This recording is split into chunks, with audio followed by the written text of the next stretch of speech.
कुछ बोला।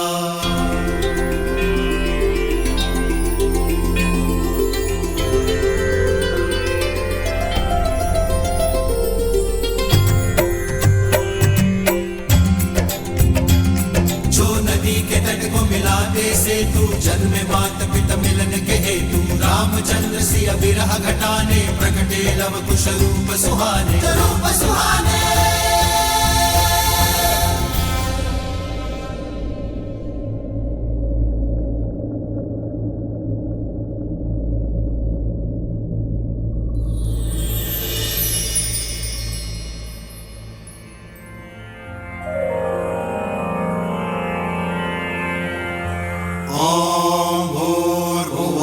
स्वाहा अग्निर्षि पवमानः पांचजन्यः पुरोहितः तमिमहे महाज्ञं स्वाहा इदं अग्नये पवमानाय इदं नमः।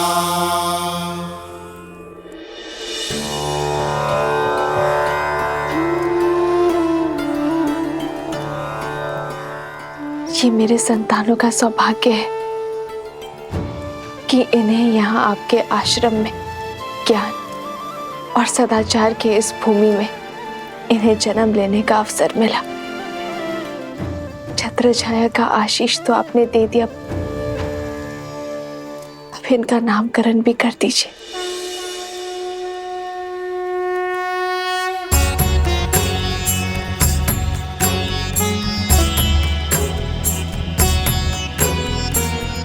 तुम्हारा ये पुत्र दुर्वा के निचले भाग, उसका आधार लावा से शुद्ध होना चाहिए, इसलिए इसका नाम लव होगा।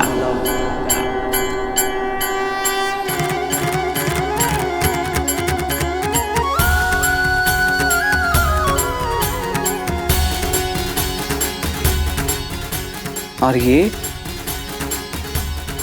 दुर्वा के ऊपरी भाग कुश और मंत्रों के जाप से शुद्धि पाएगा, इसलिए ये कुश कहलाएगा।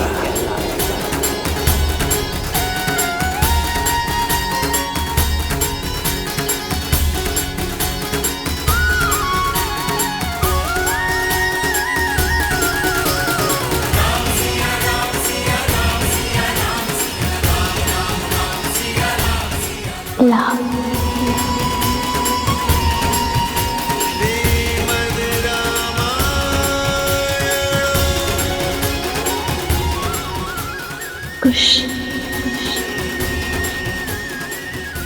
लव कुश। सीता, तुम्हारे ये पुत्र अपने शौर्य और वीरता के लिए जाने जाएंगे। इनका नाम और इनका काम दोनों ही महत्वपूर्ण होंगे, और ये ही तुम्हें तुम्हारे आराध्य, तुम्हारे पति से तुम्हें पुनः मिलवाएंगे। अपने कुल की गरिमा और धर्म को ये आगे बढ़ाएंगे। तुम्हारा त्याग और इनका साहस धर्म के राज्य का आधार होगा।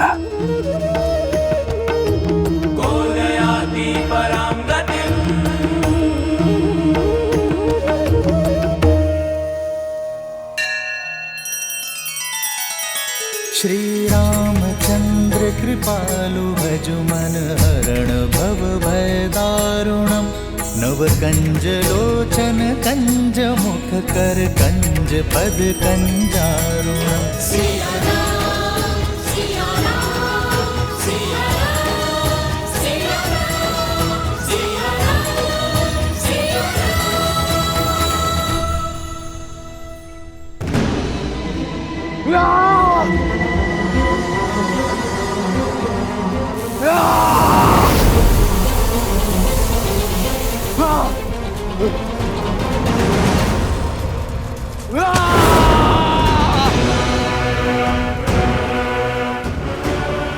शांत हो जाओ लवनासुर, शांत हो जाओ।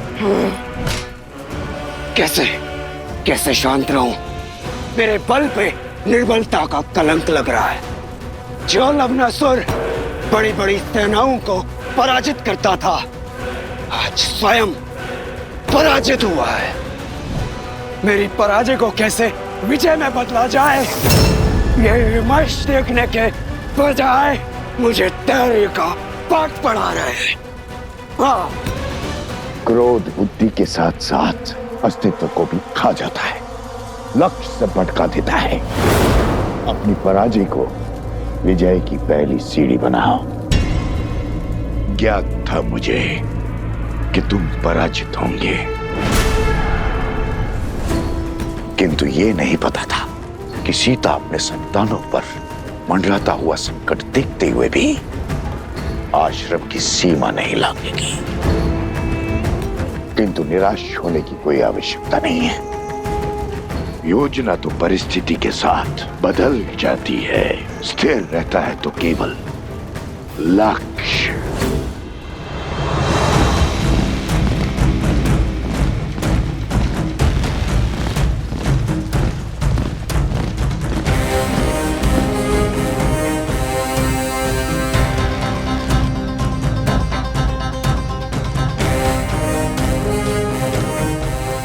उस ओर आश्रम है, उस दिशा से इतना धुआं क्यों आ रहा है?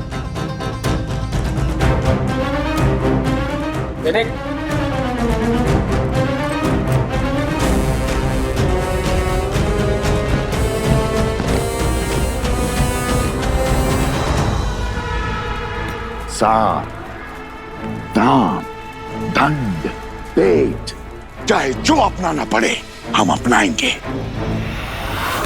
किंतु राम राज्य कभी स्थापित नहीं होने देंगे हम। यदि अयोध्या आदर्श राज्य बना तो ना तुम बचोगे, ना मैं, और ना ही राक्षस कुल।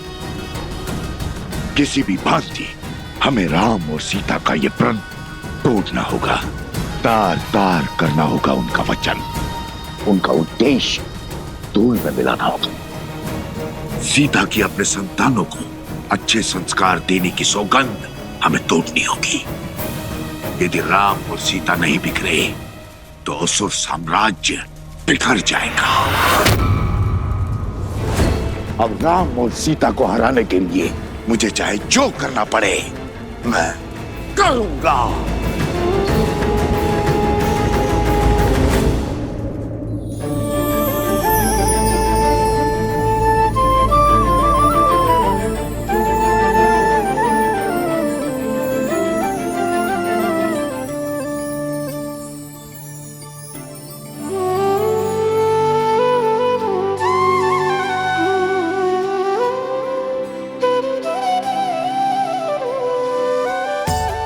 श्री राम, जैसे ये बाल घुटी के अलग अलग घातक एक साथ मिलकर बच्चे को शक्ति और विकास प्रदान करती है,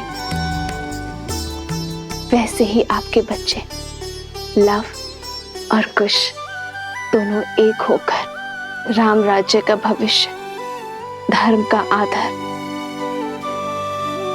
और न्याय की नींव बनेंगे।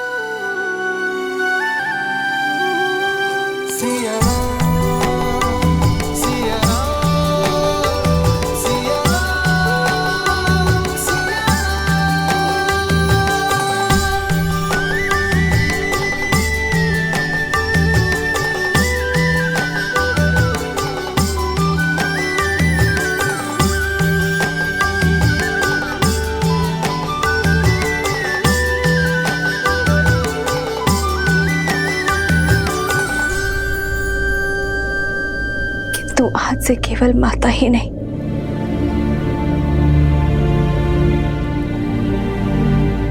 पिता का भी कर्तव्य निभाना होगा। अरे, और मैं ये बिल्कुल नहीं कहूंगी कि आप मेरी सहायता कीजिए या मुझे संबल दीजिए, क्योंकि मुझे पूरा विश्वास है कि आप मेरे साथ। अरे,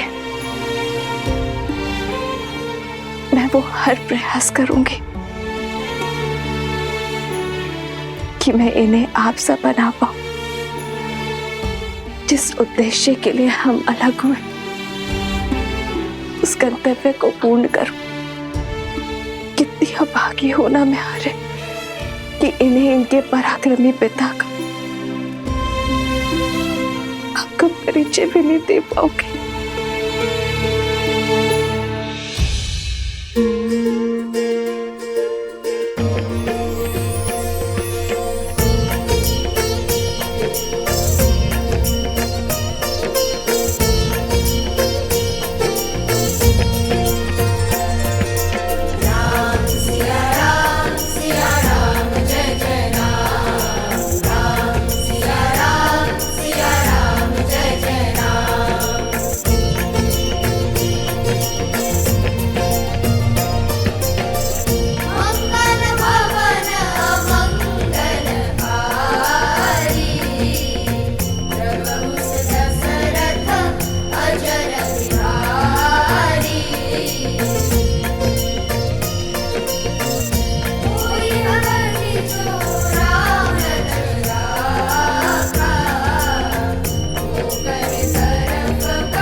वाल्मीकि भगवान, आपका कोटि कोटि नमन।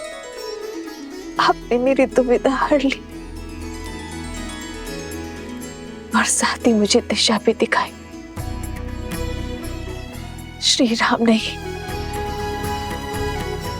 तो राम कथा से उनका परिचय करवाऊंगी, उन्हें अपने पिता सा समान सामर्थ्यवान बनाऊंगी। आश्रम की ओर सावधानी से चलिए। जो धुआं दिखा था अवश्य किसी संकट का चिन्ह है। यदि कोई भी राक्षस या घातक जीव दिखे तो उससे हमें आश्रम की सुरक्षा करनी होगी। जी महाराज।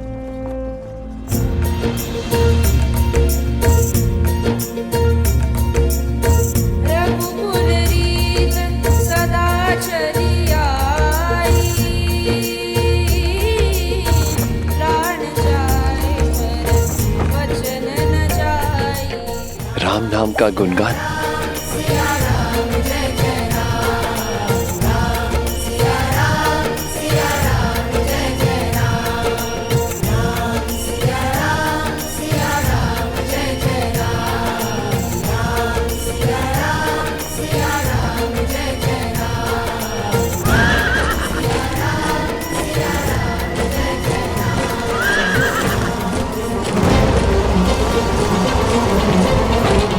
लगता है अवश्य आक्रमण होने वाला है। चुपचाप बिना किसी ध्वनि के अलग अलग दिशाओं में छुप जाओ। अचानक से ये गायन क्यों रुक गया? छोटी छोटी टुकड़ियां अलग अलग दिशा में जाकर आश्रम की रक्षा के लिए तैयार रहो। ऐसी जगह देखना जो आश्रम के निकट हो और आश्रम को चारों ओर से सुरक्षित कर सके। मेरे संकेत की प्रतीक्षा करना।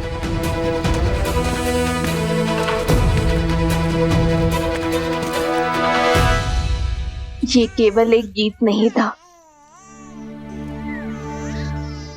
तुम्हारे आदर्श का चरित्र है।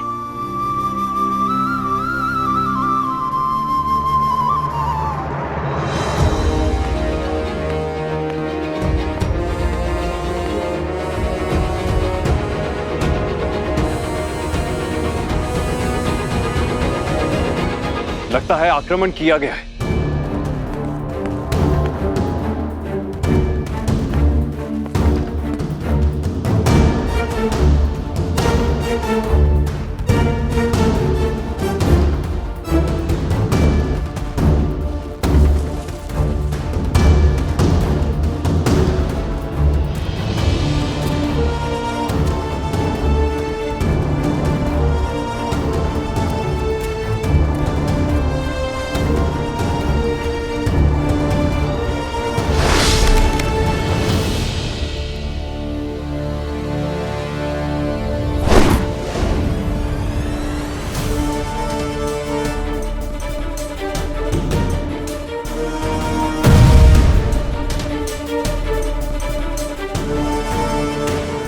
आक्रमण हुआ है?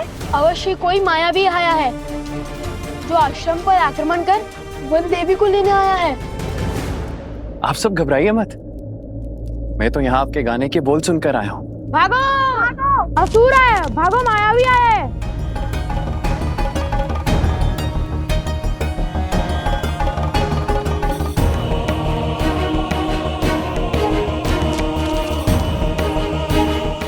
क्या हुआ? कौन है? मुझे देखने दो। नहीं, बाहर मत जाइए, वो अवश्य ही लवणासुर का सेनापति होगा।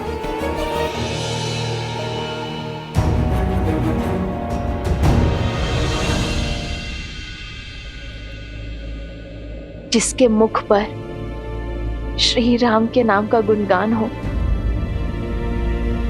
उससे किसी से भयभीत होने की कोई आवश्यकता नहीं है।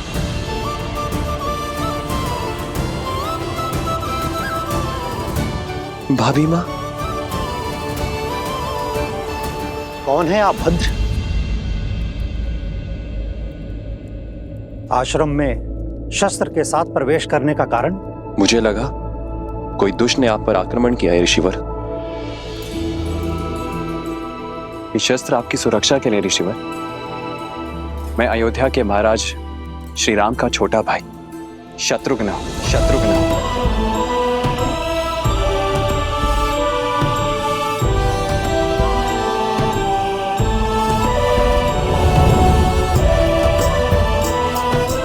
शत्रुघ्न भैया,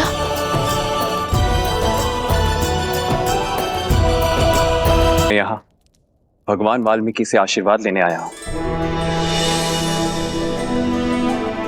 महाराज श्री राम की आज्ञा से लवणासुर का अंत करने निकला हूँ। आइए आइए, आप मेरे साथ आइए। आइए।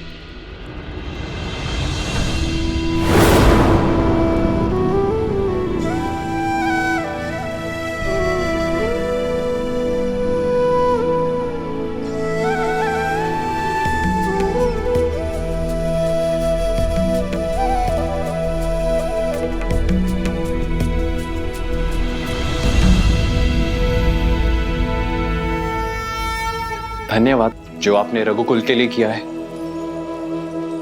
उसका संसार आपका सदा आभारी रहेगा। आशीर्वाद दीजिए मेरा लक्ष्य पूर्ण हो। शत्रुघ्न, तुम लवणासुर से लड़ोगे भी और उसका अंत भी करोगे। तुम्हारे पास राम का अस्त्र जो है, किंतु पुत्र, बीते हुए कल का भार और आने वाले कल की चिंता भुजाओं को झुका देती है। इसलिए तुम अपना धर्म निभाओ और निश्चिंत रहो, क्योंकि रघुकुल का भविष्य अति सुंदर है।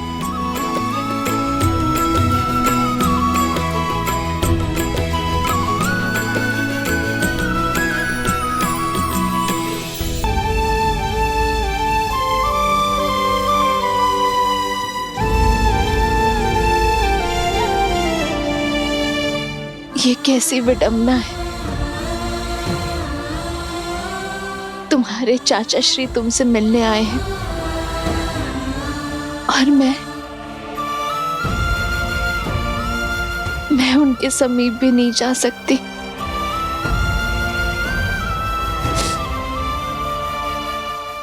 मेरा हृदय तो ये सोच सोच कर बैठा जा रहा है कि मैं कैसे रघुवंश के भविष्य को एक रघुवंश के आशीर्वाद से दूर रखूं।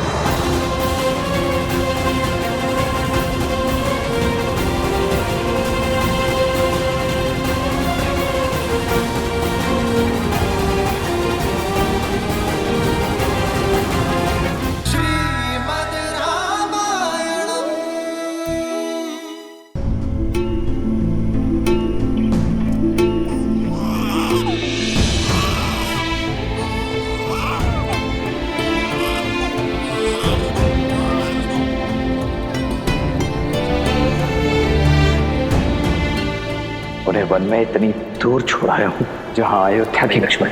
मुझे संकेत भी मत देना कि तुमने सीता का त्याग कहाँ किया है।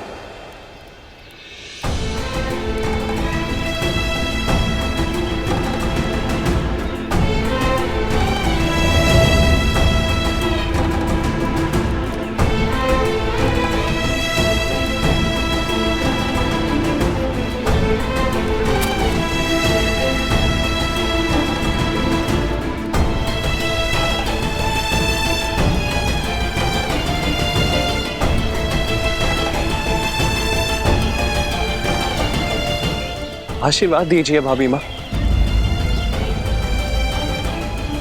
कि आपका पुत्र भैया के सौंपे कार्य को पूर्ण कर सके।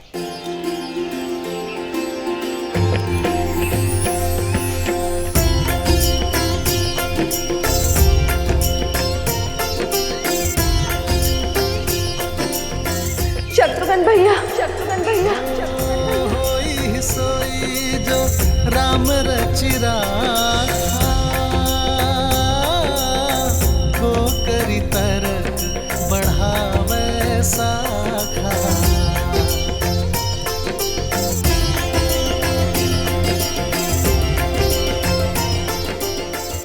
कैसे है मेरे श्री राम, मेरे श्री राम। राम सिया राम, सिया राम, जय जय राम। राम सिया राम, सिया राम, जय जय राम। राम सिया राम, सिया राम, जय जय। धन्य है आप दोनों। आत्मा के बिना प्राण कैसे होते हैं। आप यहाँ आश्रम में वनवासी का जीवन जी रही हैं, अभावों में रह रही हैं, और वहां राम भैया अपने महल में सन्यासियों का जीवन जी रहे हैं। दिन भर प्रजा और परिवार के कार्यभार संभालते हैं और फिर अपने कक्ष में आकर वल्कल लपेट लेते हैं। राजसी भोजन त्याग कर फल आदि का सेवन करते हैं।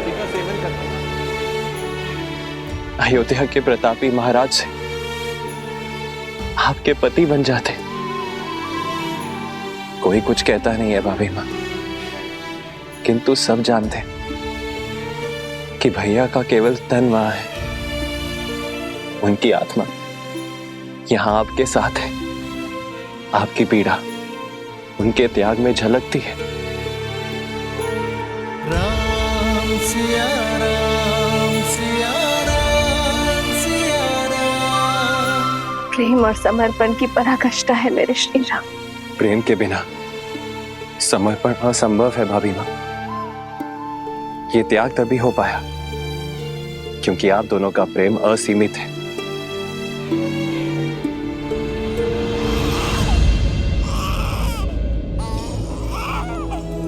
आपके भतीजे लव और कुश।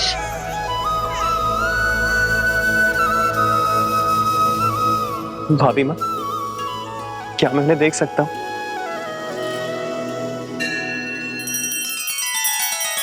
श्री रामचंद्र कृपालु भजु मन हरण भव भय दारुणम।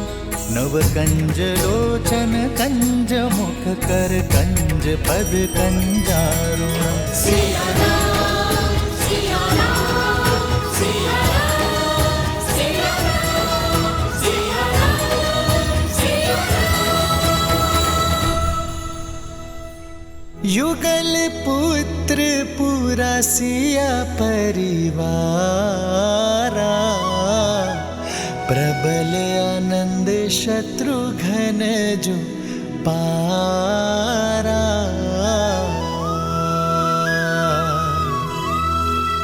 सूर्य प्रताप शिव दुई शिशु जाहि। सकल जीव के ही देखे माही।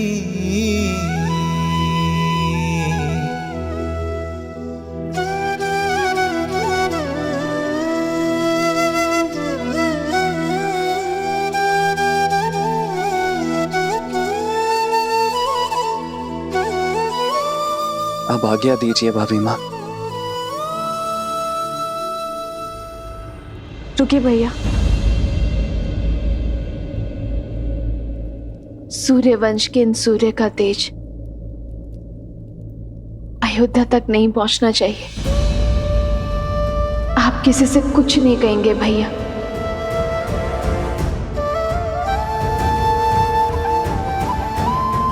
श्री राम से भी नहीं।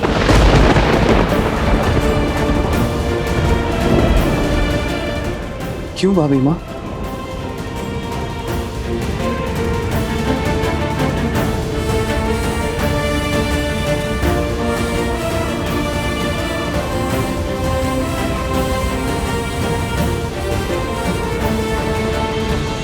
संतान के लिए पिता का मोह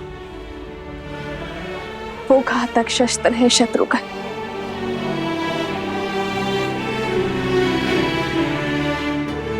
जो बड़े से बड़े तपस्वी का भी तब भंग कर देता है।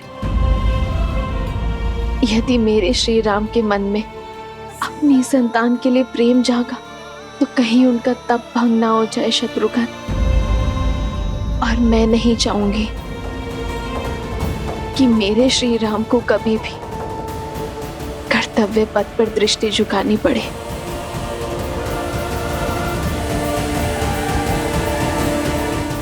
आपके आदेश का पालन किया जाएगा भाभी माँ। अब मुझे आज्ञा दीजिए। तेरी जय जयकार सिया राम की जय जयकार।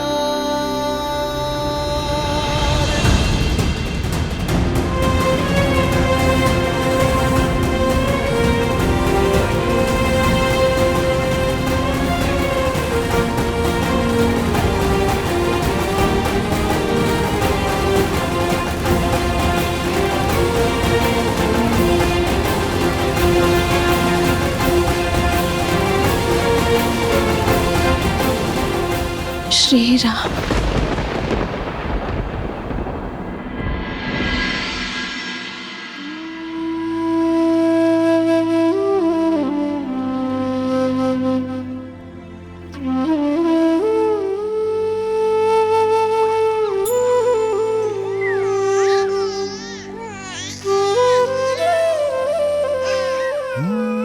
मंगल भवन अमंगल हारी द्रव सुदस। राम भैया अपने महल में सन्यासियों का जीवन जी रहे हैं।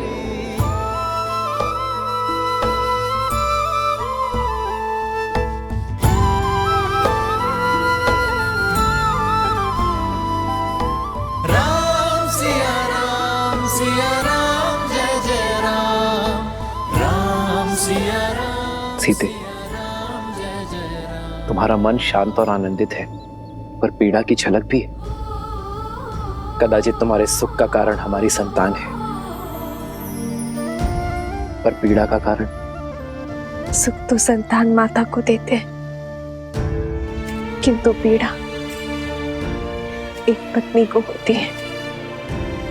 कभी कभी तो मन करता है कि सारे बंधन तोड़ अपनी संतान को आपके पास ले आओ, या फिर मृत्यु का स्वांग रचकर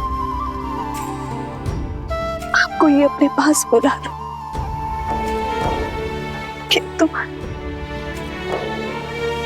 किंतु तुम जनक की पुत्री हो, राम की अर्धांगिनी हो, रघुकुल के पुत्र वधू हो।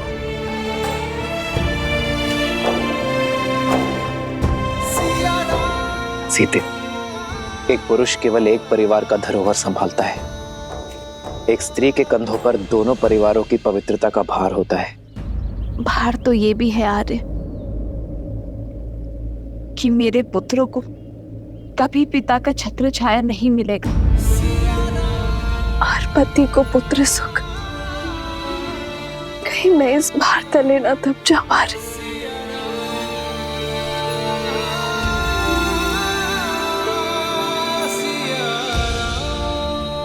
भार स्वार्थी होता है सीते,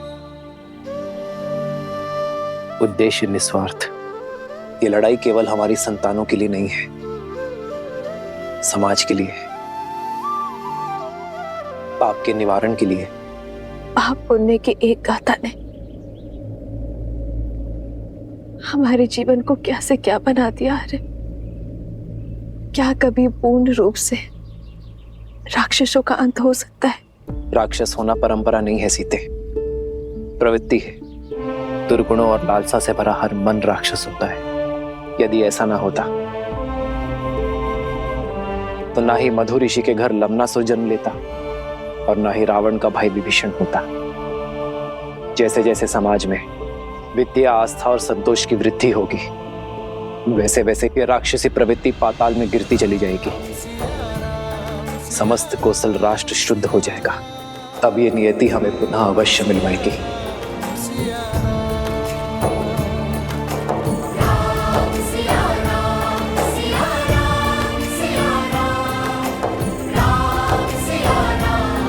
राम कथा में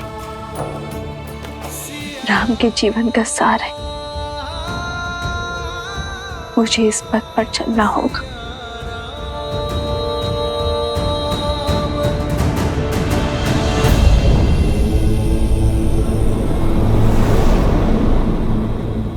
माता सीता अगर अयोध्या में होती तो लव और कुश का लालन पालन उनके लिए कितना सरल होता ना। अब यहाँ आश्रम में अयोध्या की महारानी को शरण लेनी पड़ी है। पुत्र गणेश, इस संसार में हर स्थिति का महत्व होता है। देवी सीता की इस स्थिति का महत्व है अपने पुत्रों को सुसंस्कार देना और लोक अपवाद से उनकी सुरक्षा करना।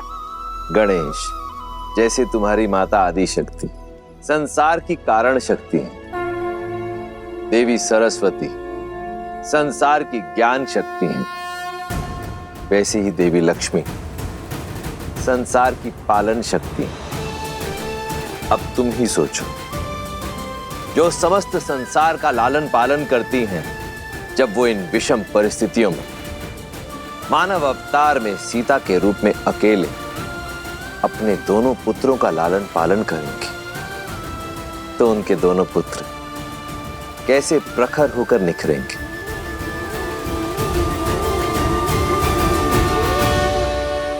लाभ कुश जेहि पर कृपा करहि जनु जानी, कवि उर अजिर न चावहि वानी। देव शिशु जन विलाति सूरा, कल्पलोक अति दिव्य विधूरा। एक मुख सूरज एक मुख चंदा, लाभ कुश सुख आनंदा। एक एक आत यमज युगला, जानकी सुत रूप लव कुश बोला। जानकी सुत रूप लव कुश बोला।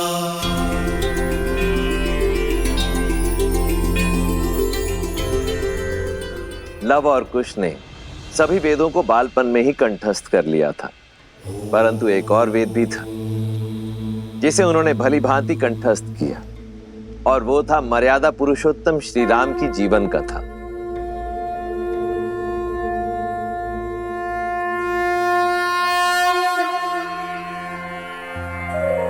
बैठो।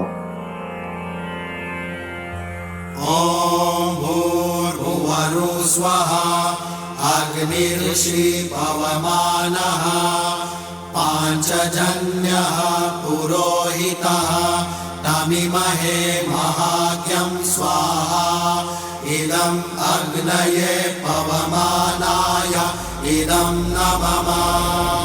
शास्त्र विद्या के साथ साथ शस्त्र विद्या में भी निपुण होते चले गए। जो नदी के तट को मिलाते सेतु, जन्म मात पिता मिलन के हेतु। रामचंद्र सिया विरह घटाने, प्रकटे लव कुश रूप सुहाने।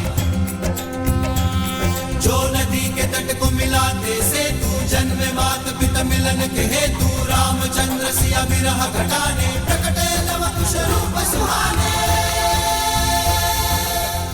जहां एक और लव कुश अपनी माता सीता के सानिध्य में महाप्रतापी राजा राम के गुणों को ग्रहण कर रहे थे, वहीं दूसरी ओर मर्यादा पुरुषोत्तम श्री राम सीता की स्मृतियों के सहारे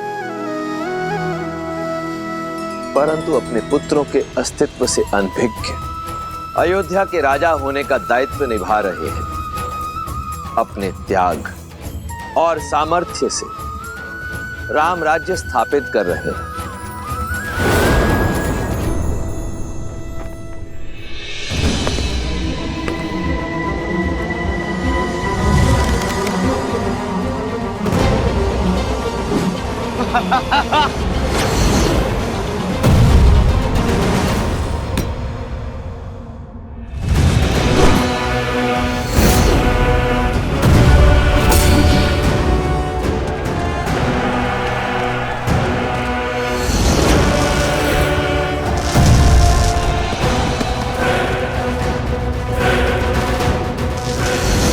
वहां शत्रुघ्न और लवनासुर का युद्ध वर्षों तक चला।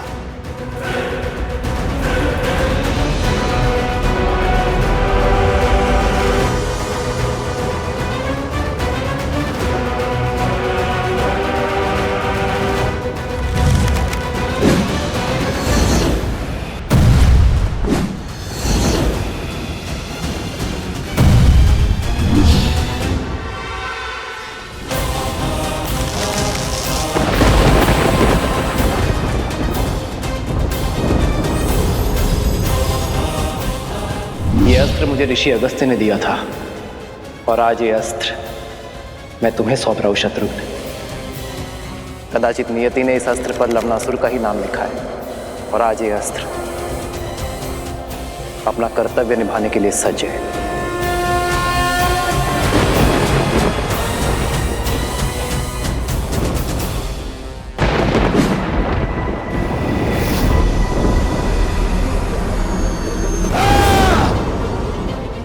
नारायण के अस्त्र और मेरे अस्त्र की भिड़ंत से इस संसार को सर्वनाश से बचाने के लिए मैंने अपना अस्त्र लौटा लिया।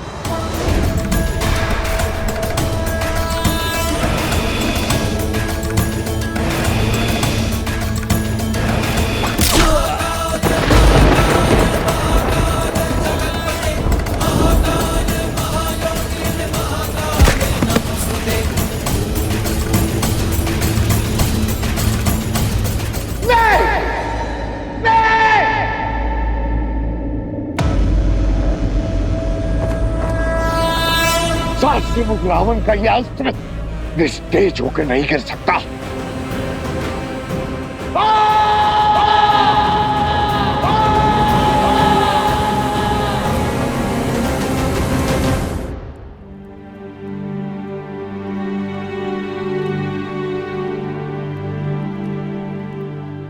प्रेम समर्पण करुणा ज्ञान से है भरा दो प्यारा नाम। जय सिया राम जय जय सिया राम, जय सिया राम जय जय सिया राम। सिया राम सिया राम सिया राम सिया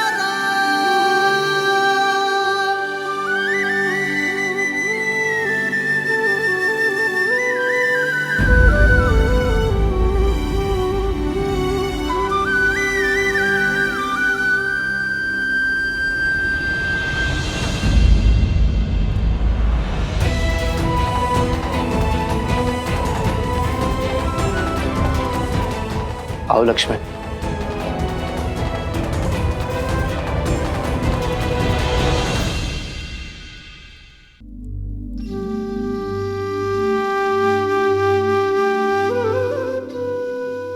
जिन श्री राम की बाईं ओर भाभी माना खड़ी हो वो अयोध्या के राजा राम अवश्य हो सकते, परंतु लक्ष्मण के भाई कदापि नहीं।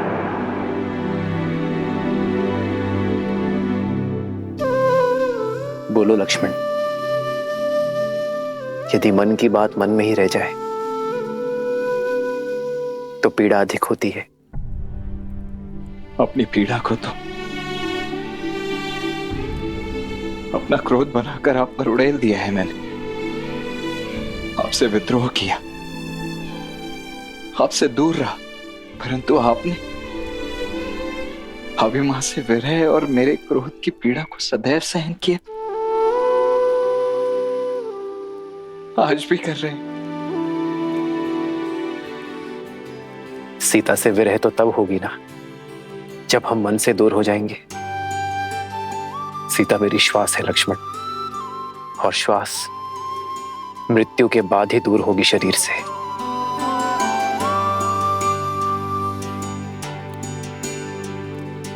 और रही बात तुम्हारी, तुम्हारे क्रोध में भी मेरे लिए प्रेम था, अपनी भाभी मां के लिए प्रेम था, और प्रेम कभी अनुचित नहीं होता लक्ष्मण। मुझे क्षमा कर दीजिए भैया।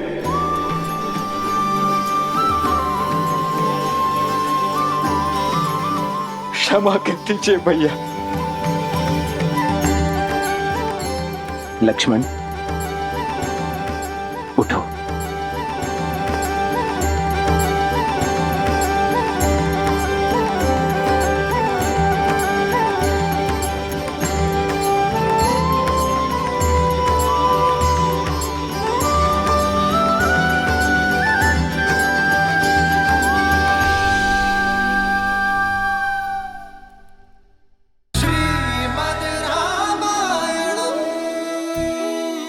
मुझे क्षमा कर दीजिए भैया।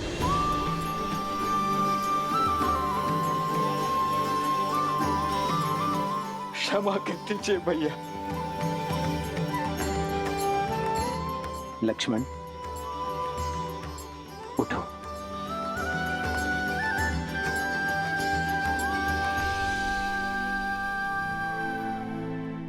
ये सत्य है भैया, आपके निर्णय की अवहेलना करता रहा। आपके त्याग को एक राजा का अभिमान मानता रहा। परंतु सत्य ये भी है भैया कि इतने वर्षों तक प्रतिक्षण में आपको देखता भी रहा। इतने वर्ष मंगल में एक परदासी की भांति रहकर अभिमान से दूर होकर भी आपने उन्हें स्वयं से दूर होने नहीं दिया भैया। आपका त्याग आपके प्रेम का साक्षी है भैया। राजा का कर्तव्य निभाने के लिए आपने स्वयं को इतना बड़ा दंड दे दिया। प्रजा के कल के सुख के लिए आपने अपने आज के सुख की आहुति दे दी भैया। मुझसे बहुत बड़ी भूल हो गई है भैया, बहुत बड़ी भूल हो गई है, मुझे क्षमा कर दीजिए। नहीं लक्ष्मण,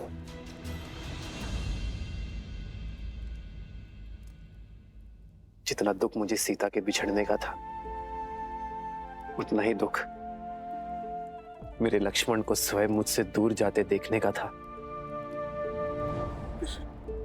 किंतु दुख के साथ साथ एक विश्वास भी था कि मेरा भाई एक दिन मेरे निर्णय को अवश्य समझेगा। वो एक दिन मुझे क्षमा अवश्य करेगा, एक दिन मेरे पास लौटकर अवश्य आएगा। और मेरा विश्वास करो लक्ष्मण, सीता भी सम्मान सहित अयोध्या लौटकर अवश्य आएगी।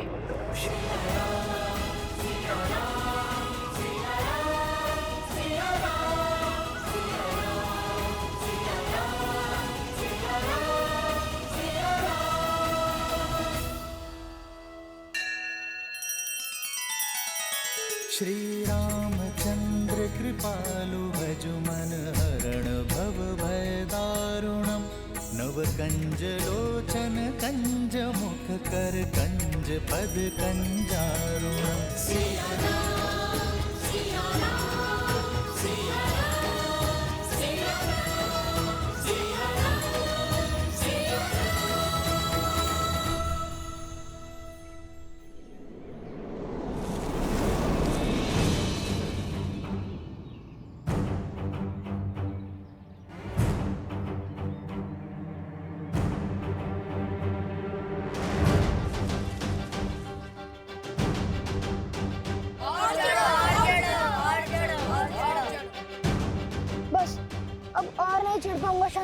पिताश्री ने यज्ञ के लिए श्रीफल मंगवाए हैं, रिक्त हाथ लौट नहीं सकते। ऊपर चढ़ो। अन्यथा दंड मिलेगा।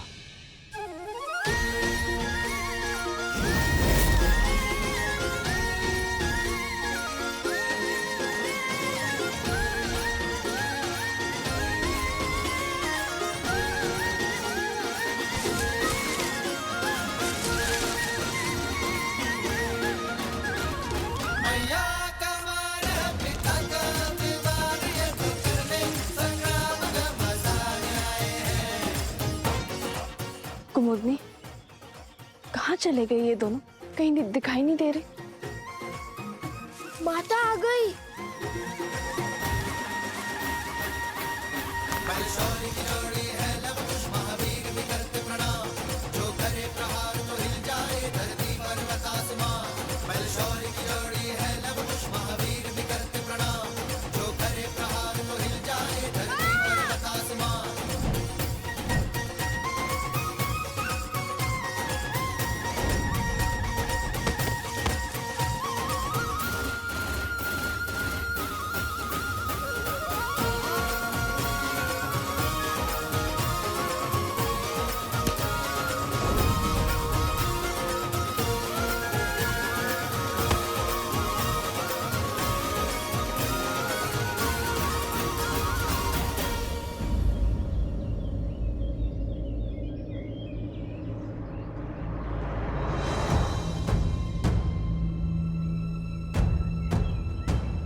फिर से उद्दंडता कर रहे हो ना तुम लोग? नहीं मानोगे ना तुम दोनों? आज तो तुम्हें दंड देकर ही रहूंगी। कुश, नीचे आओ। नहीं, मैं नहीं आऊंगा। अब दंड दोगी। ऊपर रहकर क्या दंड से बच जाओगे? मैं भी देखती हूँ कि कैसे नहीं उतरते।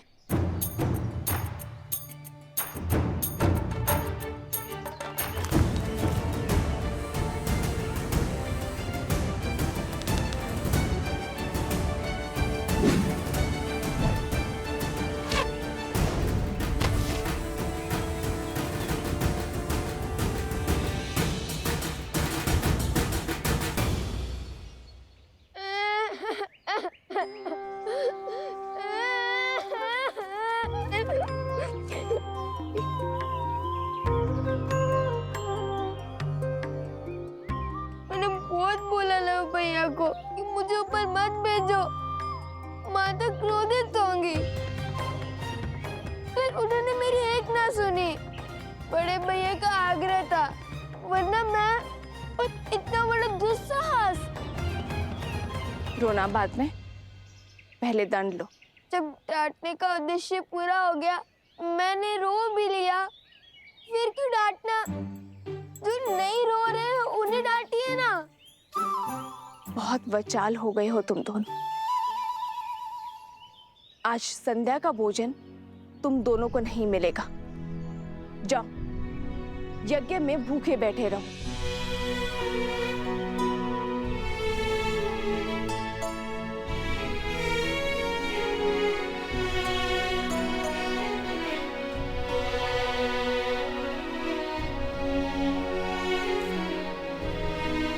वन देवी, लवकुश आपके सामने यूं ही ब्रज पर चढ़ गए, आपको भय नहीं लगा? यदि उन्हें कुछ हो जाता तो? माता की सबसे बड़ी पूंजी होती है संतान, और जब माता को अपनी संतान की योग्यता पर संदेह लगने लगे तो समझ जाओ कि उसे संदेह अपनी दी गई शिक्षा और संस्कार पर है। ओम भूर्भुवस्सुः तत्सवितुर्वरेण्यं भर्गो देवस्य धीमहि धियो यो नः प्रचोदयात्।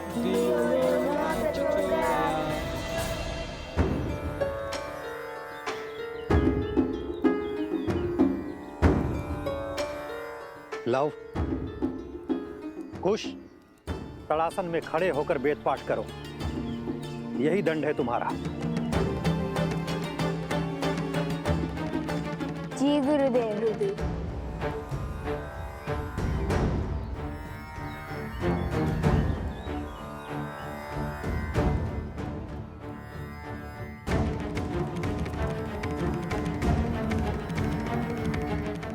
देख रहे हैं लब भैया, कैसे माता और गुरुदेव से हमारी चुगली करके हमें दंड दिलवाकर कैसे मुस्कुरा रहा है ये शांडिल्य।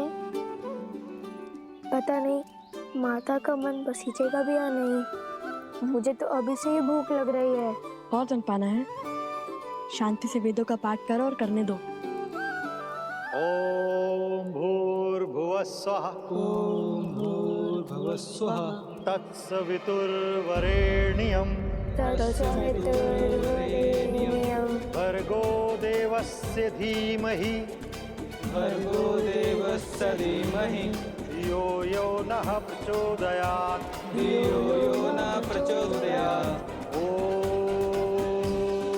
ओम भूर्भुवः स्वः तत्सवितुर्वरेण्यं भर्गो देवस्य धीमहि धियो यो नः। अरे देखो तो कितनी चींटियां चढ़ गई हैं तुम्हारे पैर पर।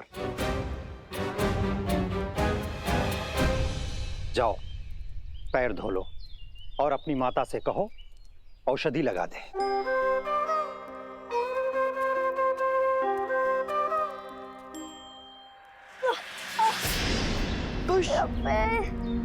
भैया सहायता करो। जाओ सहायता करो। जी गुरुदेव। कुश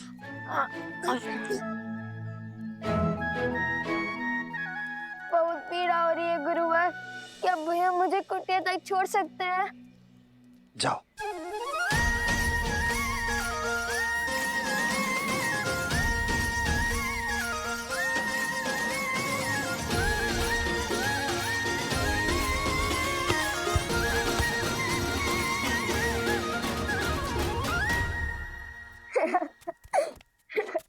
क्या आवश्यकता थी इस स्वांग की? आवश्यकता थी भैया।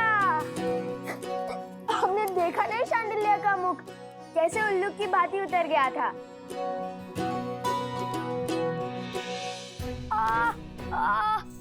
पैर। अरे अब क्या हुआ? बहुत पीड़ा हो रही है। क्या हुआ?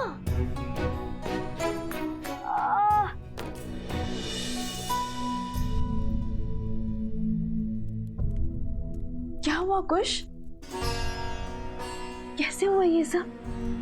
तारासन में खड़े खड़े वेदों का पाठ कर रहे थे, तभी चींटियों ने काट लिया इसे।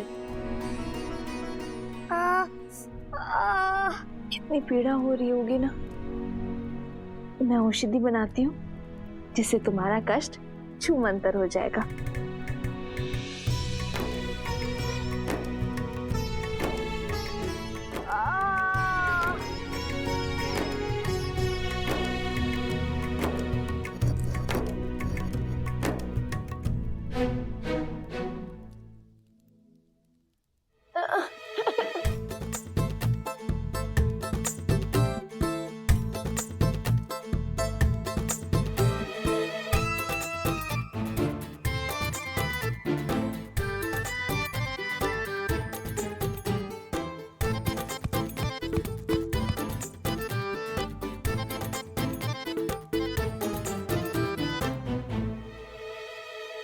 माता रहने दीजिए ना, इतनी भी पीड़ा नहीं हो रही माता। तनिक सी चींटियों के काटने से वीरों को कहाँ कुछ होता है। औषधि रहने दीजिए माता और भोजन खिला दीजिए, बहुत भूख लगी है। दंड में दया नहीं होती, और जब ऋषि हरित ने अपने पुत्र शांडिल्य को नारी लेने के लिए भेजा था तो तुम दोनों वृक्ष पर क्यों चढ़े? आज तुम दोनों को अन्न का एक दाना भी नहीं मिलेगा। मुझे लगा आप भूल गई होंगी। अब रोना शुरू मत करना। बताओ लव, तुम दोनों वृक्ष पर क्यों चढ़े?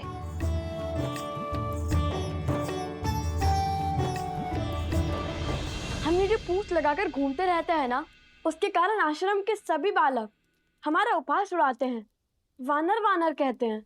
तो तुम दोनों पूंछ लगाते ही क्यों हो? क्योंकि हम श्री राम के सबसे बड़े भक्त हैं।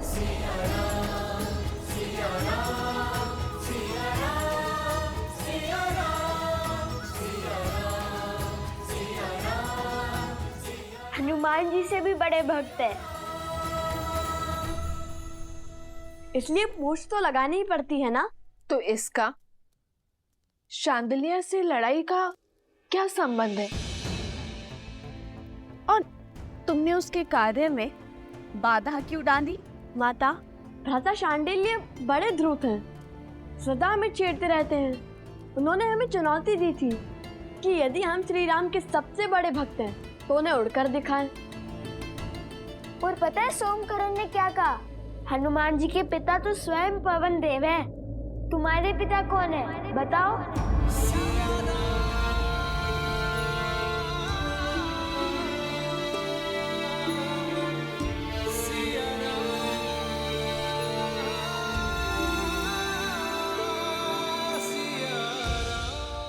तो तुमने क्या उत्तर दिया? उत्तर तो भैया ने दिया है कि पिता ज्ञान देते हैं और माता संस्कार। हमें तो दोनों ही माता से प्राप्त हुए, तो हमारी माता ही पिता हुए। अब आप बताइए, यदि हमारी माता ही हमारे पिता है तो इसमें समस्या क्या है? हमें तो नहीं है। माता, हम उड़ तो नहीं पाए, पर वानरों के बाती वृक्ष पर चढ़कर नारियल अवश्य तोड़ लाए हम, है ना भैया? तो हुए ना हम श्री राम के सबसे बड़े भक्त।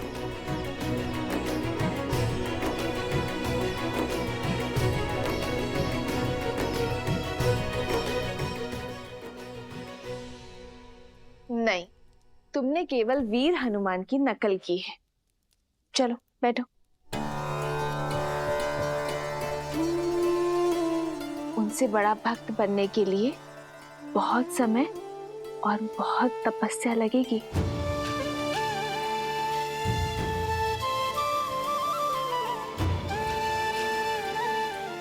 चलो भोजन करते हैं।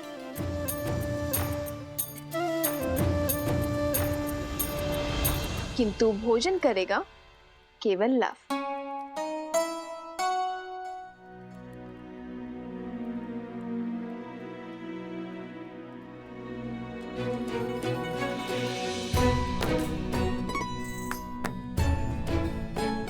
किंतु तुम्हारे दंड का क्या? तुम भोजन नहीं खा सकते। मैंने तो सिर्फ मुंह ही खोला था, किंतु ग्रास तो माता ने खिलाया है। दंड में मुंह खोलना अपराध थोड़ी ना है ना? है ना? है ना? है ना? मैंने क्षमा किया तुम दोनों को।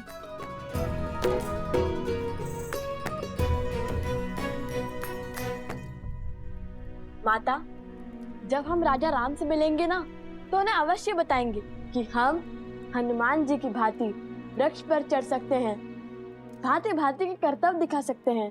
फिर उन्हें विश्वास हो जाएगा कि हम उनके सबसे बड़े भक्त हैं।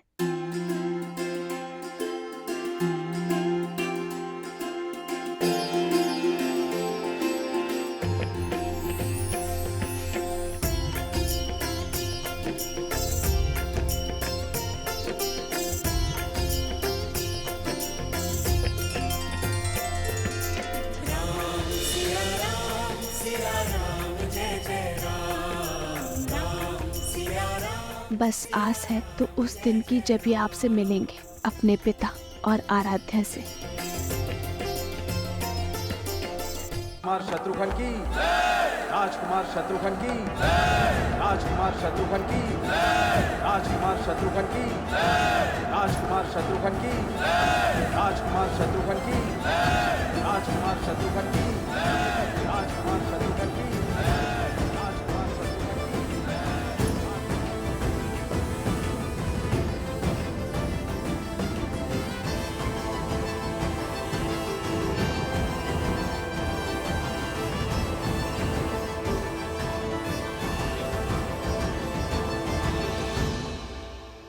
राजकुमार शत्रुघ्न नहीं, मधुपुरी का राजा शत्रुघ्न कहो।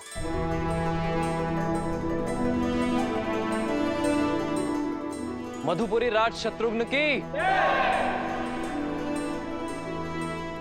शत्रुघ्न, तुमने लवनासुर का वध कर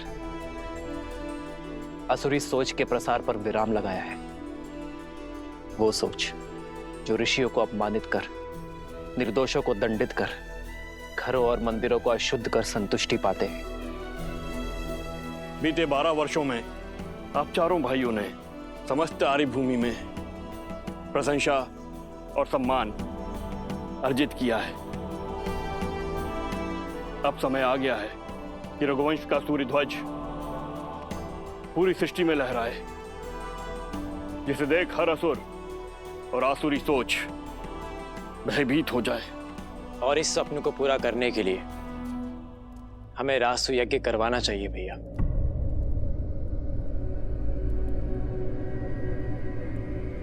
नहीं भरत,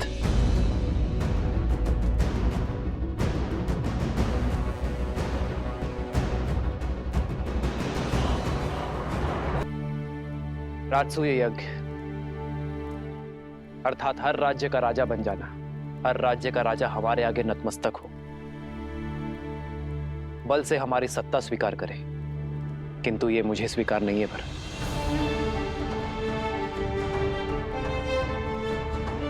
रामराज्य का लक्ष्य है कि हर कोई मन से स्वतंत्र अनुभव करे, मन से मुक्त अनुभव करे। किसी का राज्य छीनकर मैं धर्म का प्रतीक अयोध्या का पावन ध्वज नहीं लहरा सकता भरत। जिस राज्य का राजा सहर्ष हमारी नीति स्वीकार करता है, उसे सुख से राज्य करने का अधिकार अवश्य होना चाहिए। हमें केवल मित्रता और संधि की चाह है, और इसलिए मैं राजसूय यज्ञ के लिए सज्ज नहीं हूं। किंतु राजगुरु वशिष्ठ की बात उचित है।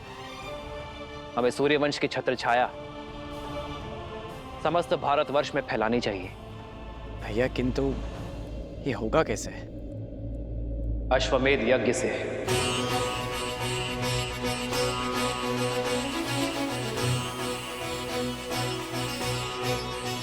महाराज के कहने का तात्पर्य कि जो भी राज्य हमारे यज्ञ के अश्व का श्रद्धा पूर्वक स्वागत करेगा, उस राज्य में धर्म की अर्थात राम राज्य की स्थापना होगी। वो राज्य हमारा मित्र राज्य बन जाएगा। और हमारा युद्ध केवल उनसे होगा जो हमारे अश्व को रोकने का दुस्साहस करेगा। आचार्य, हमें अश्वमेध यज्ञ की तैयारी आरंभ करनी चाहिए।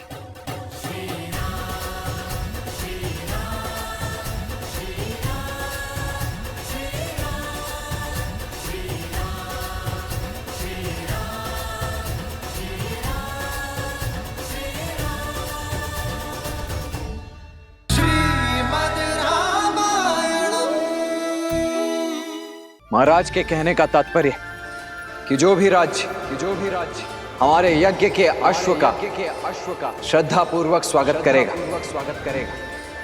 उस राज्य में धर्म की अर्थात राम राज्य की स्थापना होगी। और हमारा युद्ध केवल उनसे होगा जो हमारे अश्व को रोकने का दुस्साहस करेगा। आचार्य, हमें अश्वमेध यज्ञ की तैयारी आरंभ करनी चाहिए।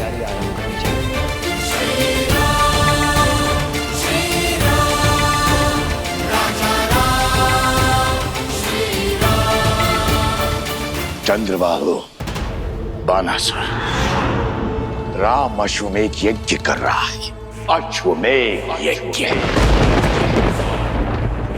अपने राम राज्य का प्रचार कर रहा है, किंतु मैं ऐसा नहीं होने दूंगा। इसलिए चंद्रबाहु, मेरे पुत्र, ऐसी युक्ति लगाओ कि राम का ध्यान भटक जाए, वो ये यज्ञ संपन्न न कर सके, और तब तक मैं बानासुर के साथ सीता को अयोध्या लाने का षड्यंत्र रचता हूं। स्मरण रहे, हारे हुए सन्यासी के लिए समाज में न तो क्षमा है और न ही स्थान। सन्यास लेकर सिया राम ने मुझे हराया था, अब मैं सन्यास की वही डाल उनसे छीन कर उन्हें मार दूंगा। उनकी गरिमा, उनका सम्मान जला दूंगा। मैं ये अश्वमेध यज्ञ कभी नहीं होने दूंगा, कभी नहीं।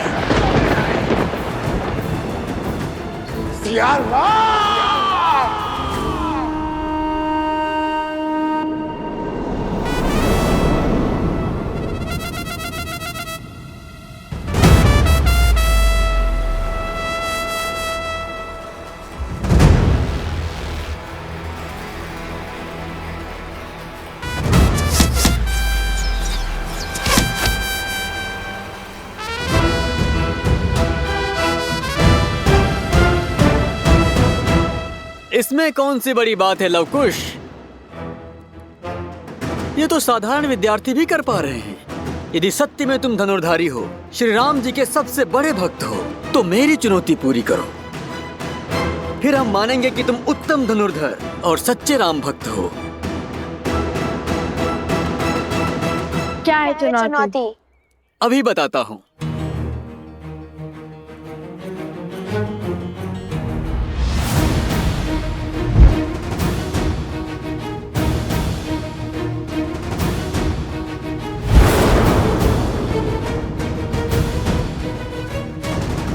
तुम्हें इन मटकों को भेदना है।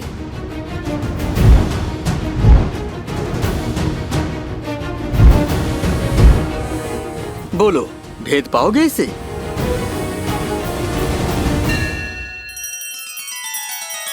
श्री रामचंद्र कृपालु भजु मन हरण भव भय दारुणम।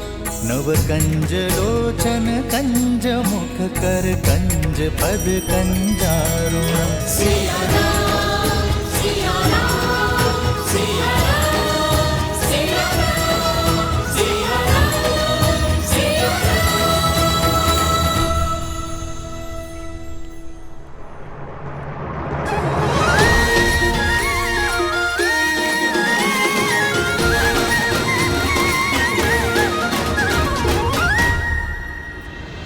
इतनी सरल चुनौती, लगता है द्वेष की अग्नि धीमी पड़ने लगी है।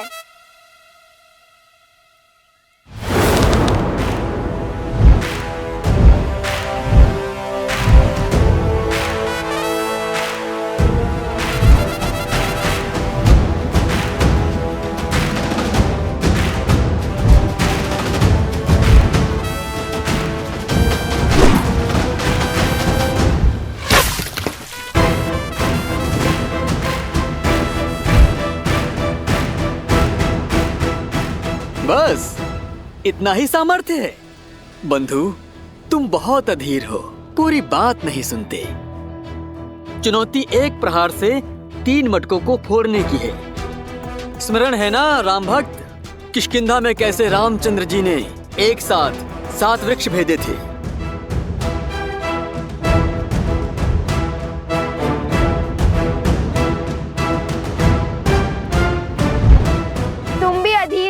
शीघ्र प्रसन्न हो जाते हो भ्राता शांडिल्य। ये चुनौती हम पूर्ण तो करके ही रहेंगे।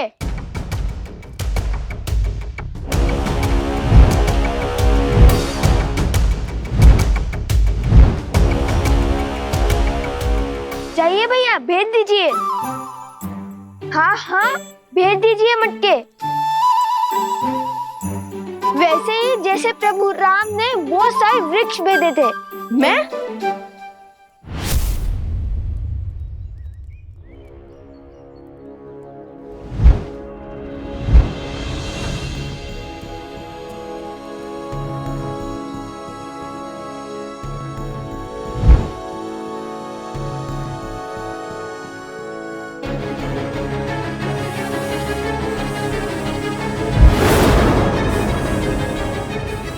रुको रुको, वहां से नहीं, तीनों मटकों को यहाँ से भेजना है। यहाँ से, जहाँ पे मैं खड़ा हूँ, बाण यहाँ से चलाना है।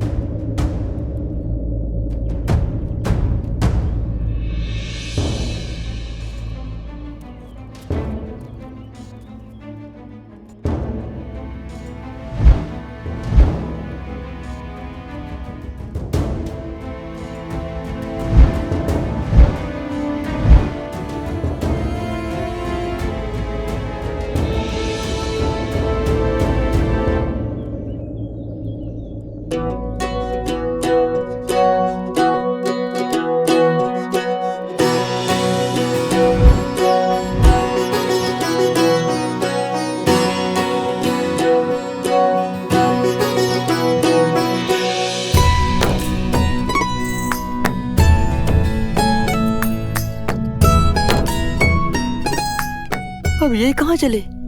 लगता है पराजय स्वीकार कर ली इसने।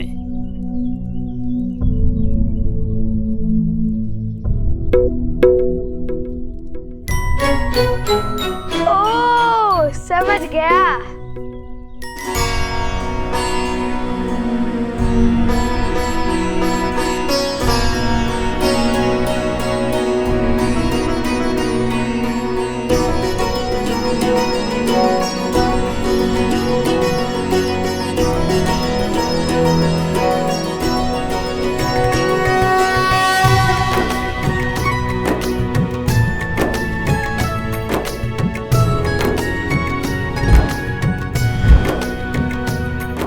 क्या देख रहे हैं भैया?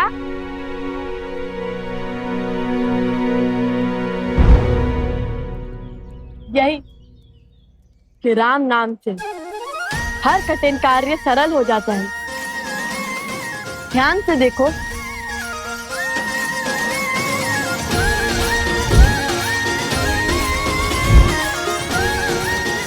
भैया, अब ये 3 मटकों को अवश्य एक साथ भेदेगा।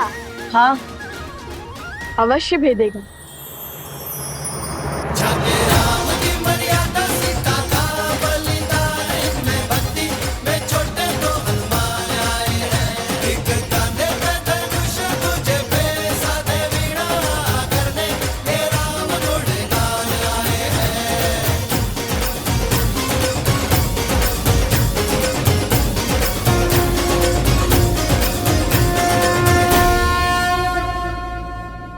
हमारे मित्रों को हमारी राम भक्ति पर संदेह है।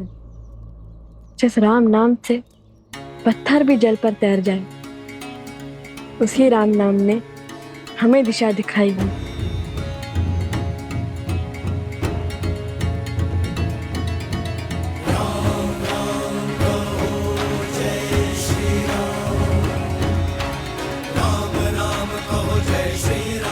राम राम। सर पे हो रघुवर का हाथ तो हर दुविधा आसान होगी। तुम वीर पुरुष, तुम पराक्रमी, तुम मर्यादा के हो स्वामी। साथ तुम्हारा जिसके साथ, तुम संकट हर लो आगामी। मन में है विश्वास तो आकाश में परचम लगेगा। जब होगी जीत तो हर दिशा में राम नाम गूंजेगा। राजा राम।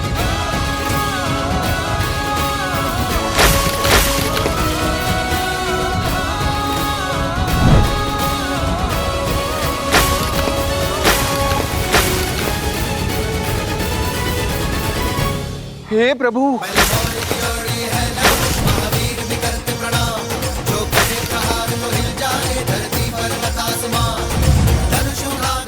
अरे कोई रोको उस तीर को, देखो।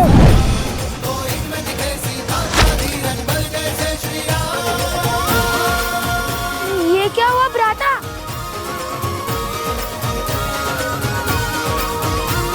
अरे मटके! कितना जल बह रहा है। कोई रोको इस तीर को, सारा पानी बह रहा है। चुनौती वृक्ष पर लटके 3 मटके फोड़ने की थी, तुमने तो आश्रम के सारे मटके फोड़ दिए। इस अपराध का तो घोर दंड मिलेगा तुम्हें। मैंने क्या, पूरे आश्रम ने देख लिया। सच्चे राम भक्तों का पराक्रम। अब लगता है वन देवी का पराक्रम तुम दोनों पर बरसेगा।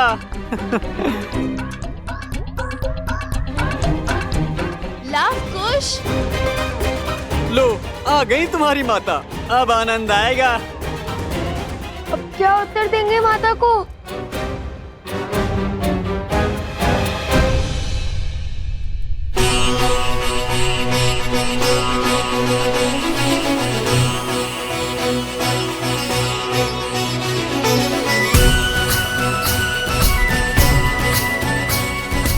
अश्वमेध यज्ञ के विधान के अनुसार ये वेदी 4 अंगुल और ऊंची होनी चाहिए। कुंड तक 21 सीढ़ियां होंगी, सभी 7-7 अंगुल की।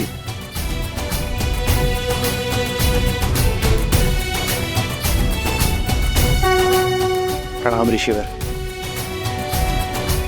कल्याण मस्तु ऋषिवर। आप सबका कोटि कोटि धन्यवाद ऋषिवर। इस यज्ञ की सज्जा के लिए पधार कर आपने अयोध्या पर बहुत बड़ा उपकार किया है। ये यज्ञ कोसल राष्ट्र के लिए अत्यंत महत्वपूर्ण है। मुझे विश्वास है ऋषिवर कि आपके सामर्थ्यशील मार्गदर्शन में इस यज्ञ में कोई त्रुटि नहीं होगी, प्रत्येक कार्य विधिवत होगा। ये हमारा सौभाग्य है श्री राम, हर ओर राम राज्य का ध्वज लहराए। धर्म केवल कौशल में न रहकर सारे आर्यव्रत में विस्तार करे, इससे शुभ और कुछ नहीं हो सकता। और ये हमारी सेवा नहीं, पावन तपस्या है। इसमें भाग लेना ही स्वयं में एक तीर्थ है। मानचित्र राजन, ये यज्ञ वेदी का मानचित्र है। इसमें हर वेदी पर भगवान विष्णु के चरण चिन्ह बनाए जाएंगे।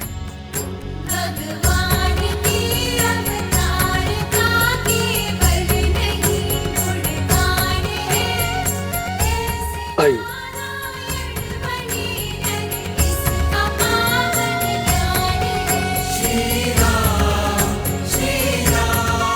और यहाँ विराजमान होंगे यजमान अर्थात आप, और वहां आपके वामंग में महारानी का स्थान होगा।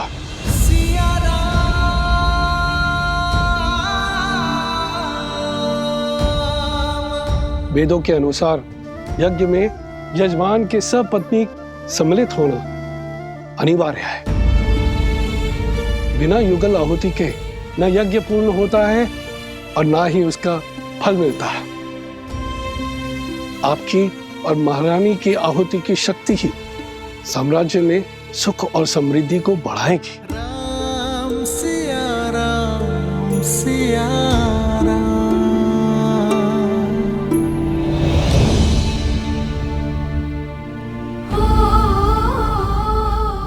देख रही हो वनदेवी, उत्पात चरण पर है। इन्होंने आश्रम के सारे मटके फोड़ दिए। इतनी दूर से जल लाए थे, सारा जल बह गया।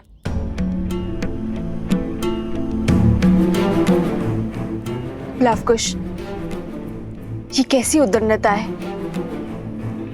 क्यों किया तुम दोनों ने ऐसा? उत्तर दो। ये कैसा खेल था?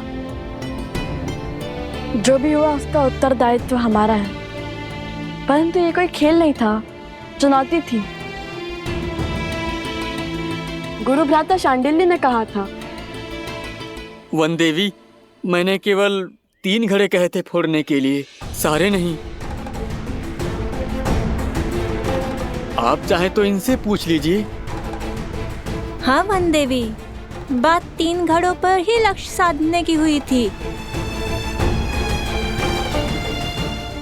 लवकुश, माता वो शक्ति अधिक लग गई। तुम्हारी इस अधिक शक्ति के कारण आश्रम में एक भी बूंद जल नहीं है। अब तुम दोनों का यही दंड है कि तुम दोनों पूरी रात्रि जागकर आश्रम के परिवार वालों के लिए नदी से जल भरकर लाओगे।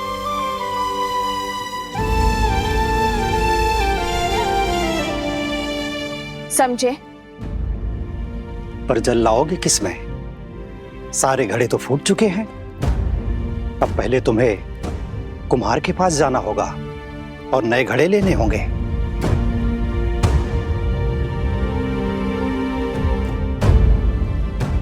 जी माता।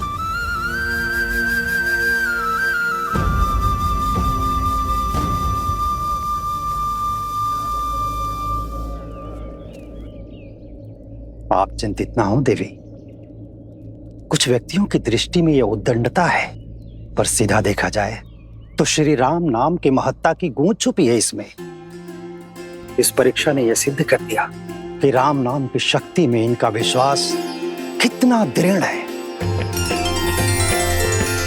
राम सिया राम जय जय राम। राम सिया राम जय जय राम।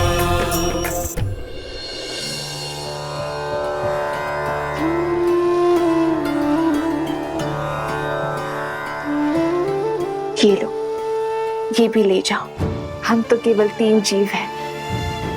इतने अनाज की आवश्यकता नहीं है हमें, इसे सब में बांट दो। और वैसे भी आश्रम पर जो संकट आया है उसके दोषी मेरी संतान ही तो है। किंतु ये कुमुदनी, ये कोई उपहार या उपकार नहीं है, मेरी क्षमा याचना है।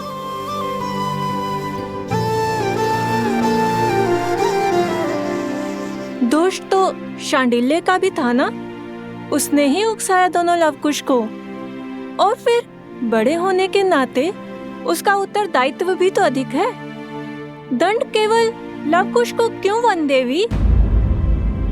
नहीं कुमुदनी, शांडिल्य का दोष नहीं है, वो तो केवल अपने माता के वियोग से दुखी है। लवकुश को अपनी माता के साथ देखकर कहीं ना कहीं उसके मन में ईर्ष्या होती है, जो कदाचित उसे भी ज्ञात नहीं है। इसीलिए तो वो सदा उनके साथ स्पर्धा करता रहता है।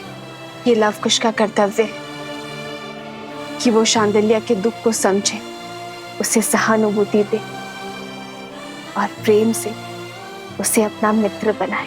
एक बात कहूं वन देवी, जितनी कठोरता के साथ आप लवकुश को जीवन का पाठ पढ़ाती हैं, वैसे कोई भी माता अपनी संतान को नहीं सिखाते।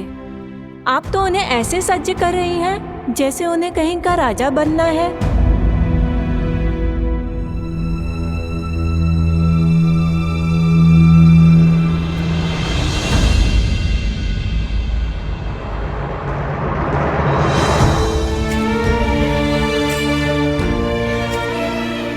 अब इसे मैं कैसे समझाऊं आर्य कि एक रानी केवल प्रेम रूपी माता नहीं बन सकती। मेरे कंधों पर अपने पुत्रों को पिता के समरूप बनाने का भार भी तो है ना आर्य, ताकि कल को वो पूरी निष्ठा के साथ अयोध्या के सिंहासन और प्रजा के मन पर राज कर सके।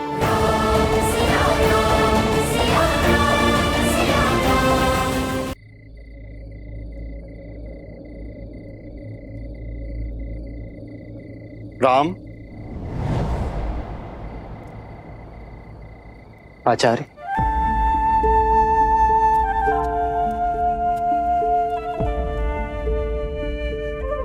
प्रणाम आचार्य। कल्याण। आचार्य, आप रुक क्यों गए? मैं अयोध्या का महाराज बाद में हूं, सबसे पहले आपका शिष्य हूं। मेरे समीप आने के लिए आपको किसी शब्द या अनुमति की आवश्यकता नहीं है। पधारिए। कहिए आचार्य, क्या आदेश है? आपके आने का मंतव्य क्या है? विराजी। नहीं राम, तुम्हारा कर्तव्य केवल राज्य की सीमा का विस्तार ही नहीं है, तुम पर राज्य की स्थिरता, शांति, सुख और समृद्धि का भार भी है। और ये वनवासी सा जीवन इस समस्या का समाधान नहीं है वत्स। जानता हूं गुरुवर, इसलिए तो अश्वमेध यज्ञ करवा रहा हूं। यह जानते हुए भी कि बिना पत्नी के यज्ञ संपूर्ण नहीं हो सकता। राम, इस राज को एक सक्षम राजा ही नहीं, सर्वश्रेष्ठ उत्तराधिकारी भी चाहिए। ये भी तुम्हारा ही कर्तव्य है, और उसके लिए तुम्हारे साथ तुम्हारी अर्धांगिनी का होना अनिवार्य है। कहो, क्या होगा इस समस्या का समाधान? क्या दे पाओगे अयोध्या राज को उसकी महारानी?